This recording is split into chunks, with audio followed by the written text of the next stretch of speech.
You've heard about the employee who slips out for a 5-minute break and never comes back. You've heard about the pet that vanishes through a gap you'd swear was too small. You've heard about a story repeated so many times it turns into legend, its details sanded smooth until only the shape remains. But the real story here is stranger than the version you know, because the octopus you think escaped an aquarium and made headlines around the world was not even the most persistent, the most destructive, or the most mysterious member of his own species. His name was Inky. You've probably seen the headline. In 2016, at the National Aquarium of New Zealand, Inky slipped out of his tank at night and made it to the ocean. It sounds simple when you say it that fast. It wasn't. Picture the actual path he took. Roughly 8 feet of open floor, in the dark, with no water to breathe through, followed by more than 160 feet of narrow drainpipe leading straight to the bay. That's longer than half a football field. He did it once. He did it in total darkness. And as far as anyone knows, he did it on his first and only attempt. That story alone would be remarkable. It's the kind of thing that gets turned into a headline, then a meme, then a fact you half remember at a dinner table years later. But headlines flatten things. They take an animal capable of astonishing complexity and shrink it down into a single clean sentence. Octopus escapes tank, swims home. So why does it feel like there's more to tell? Because there is. Long before Inky became famous, a different octopus in New Zealand was already rewriting what escape even meant. His name was Sid. Sid didn't leave once and vanish into folklore. Sid left, got caught, and tried again. At one point, he hid inside a drain for 5 straight days before staff even realized what had happened, then attempted yet another breakout.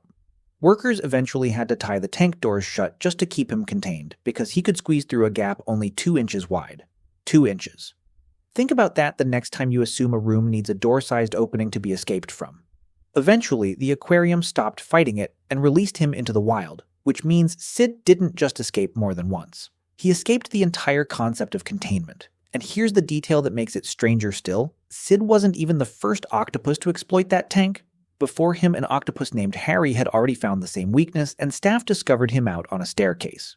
Same tank, same trick. For a while, that aquarium was essentially operating a facility with a known flaw, and simply restocking it with new octopuses who kept finding the same way out. You have to wonder what that says about the humans in charge, not just the animals in the water. A weakness discovered once should be a warning. A weakness discovered twice starts to look like a pattern nobody wanted to fully admit. At this point, you might be picturing a single dramatic dash toward the sea, like Inky's. But some octopuses don't want the ocean at all. Some of them want dinner. Cephalopod researcher Jennifer Mather has described a case in Bermuda involving an octopus that escaped its own tank multiple times, not to flee, but to raid the tanks next door, eat the animals inside, and return home. Not once. Repeatedly. That's not a bid for freedom. That's a nightly heist, carried out by an animal with no hands, no legs, and technically no bones at all. You'd assume something like that would be easy to catch on camera by now. It hasn't been. Aquarium keepers on hobbyist forums have been trading versions of this exact story for more than 15 years. An octopus slips out at night, eats from a neighboring tank, and sneaks back into its own enclosure before morning, undetected. Nobody has ever filmed it happening, unstaged, start to finish. One researcher traced an early version of the same tale back to a 19th century book called Aquarium Notes, written by Henry Lee, about the octopus, in both fiction and fact, which means this exact myth, an animal sneaking out to steal food and returning home before anyone notices, might predate modern aquariums entirely. Think about what that requires. It requires remembering a route. It requires timing a return before staff arrive. It requires in some sense deciding that the risk of being caught is worth the reward of a free meal, night after night. That's not simple instinct, that's closer to planning. So maybe the animal isn't the strange part. Maybe the pattern is. Because not every octopus needs to leave a tank to cause chaos. At Germany's Sea Star Aquarium, a young octopus named Otto found a way to disrupt an entire building without ever climbing out. Night after night, the power would fail. Filters shut down, pumps stopped, staff lost sleep trying to figure out why, some of them sleeping on the floor of the building just to catch the culprit in the act. It took 3 days to solve the mystery. Otto had been climbing to the rim of his own tank and squirting a jet of water directly at the 2,000-watt spotlight above him, short-circuiting the whole system on purpose. Why would an octopus do that?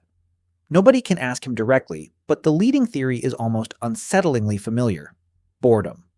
Otto's other habits back it up. He was seen juggling his tank mates like they were toys. He threw rocks with enough force to crack the aquarium glass. He rearranged the furniture in his own tank over and over, seemingly just because he preferred it a different way. Staff noticed the behavior intensified during the aquarium's quiet winter closure, when there were fewer visitors and less to occupy him. An animal with no bones and a beak for a mouth, apparently, still needs something to do. Here's a question worth sitting with. If you gave an octopus nothing left to solve, would it start solving you instead? You already know the answer because you've lived it. Think about the last time you were genuinely, thoroughly bored with nothing scheduled and no problem in front of you. Did your mind stay quiet? Or did it start picking fights, rearranging plans, scrolling for something, anything to chew on? Boredom doesn't sit still in you either. It looks for an outlet, and if there isn't a good one nearby, it invents one, even if that means short-circuiting your own routine the way Otto short-circuited an entire building. Not every escape story ends in mischief or freedom or a clever raid next door. Some end quietly and darkly. At the Cabrillo Marine Aquarium, an octopus named Octavia pulled the drain plug out of her own tank overnight. By morning, the water was gone, and so was she. She hadn't slipped into a pipe or a neighboring exhibit. She died at the bottom of an empty tank, undone by the same intelligence and dexterity that made other octopuses famous for getting out alive. The instinct to test, to manipulate, to find the weak point in an enclosure isn't automatically a survival advantage. Sometimes it's the opposite. The very curiosity that makes an octopus fascinating to watch is the same curiosity that can turn on it in an empty room with no water left. It's worth remembering, before this starts to sound like a string of charming animal antics, that not every one of these stories has a happy ending, and escape isn't even the only way an octopus can upend a building. At the Santa Monica Pier Aquarium, a foot-long California two-spotted octopus managed to disassemble a valve at the top of her own enclosure. She didn't get out. She didn't need to. She simply let roughly 200 gallons of water pour into the surrounding exhibits and offices, flooding the space around her without ever leaving home. So what connects all of this? A famous escape across 160 feet of pipe. A repeat offender who could squeeze through 2 inches of gap. A nightly thief who came home before sunrise. A saboteur with a taste for redecorating. A death by drain plug. A flood without an exit. The connection is anatomy, and it's almost absurdly simple. An octopus has no skeleton. None. The only hard part of its entire body is its beak, the small parrot-like structure it uses to bite. That means the real limit on where an octopus can go isn't its size, its strength, or the height of a tank wall. The limit is the width of its beak. If that fits through a gap, the rest of the body follows, because everything else is soft enough to compress, stretch, and pour through spaces that look, to your eyes, completely sealed. Which should change the way you think about a locked door, or a sealed tank, or any barrier you assume is solid simply because it looks solid. An octopus doesn't see a wall the way you do. It sees a shape, and shapes have edges, and edges eventually have gaps. Most of the barriers in your own life aren't made of glass or concrete either. They're habits. They're routines you've stopped, questioning because they've always looked solid. An octopus never assumes a wall is permanent just because it hasn't found the gap yet. Maybe that's the real lesson hiding inside all these strange, half-forgotten aquarium stories. Not that an animal with no bones can escape almost anything, but that almost anything examined closely enough, patiently enough, turns out to have a gap in it somewhere. You've heard about the employee who slips out for a 5-minute break and never comes back. Somewhere, right now, behind glass, something with no bones and a memory for gaps is doing the exact same thing. And it did it first, and it might come back for dinner before anyone even notices it was gone. If this kind of strange but true story is your kind of thing, hit like and subscribe so the next one finds you.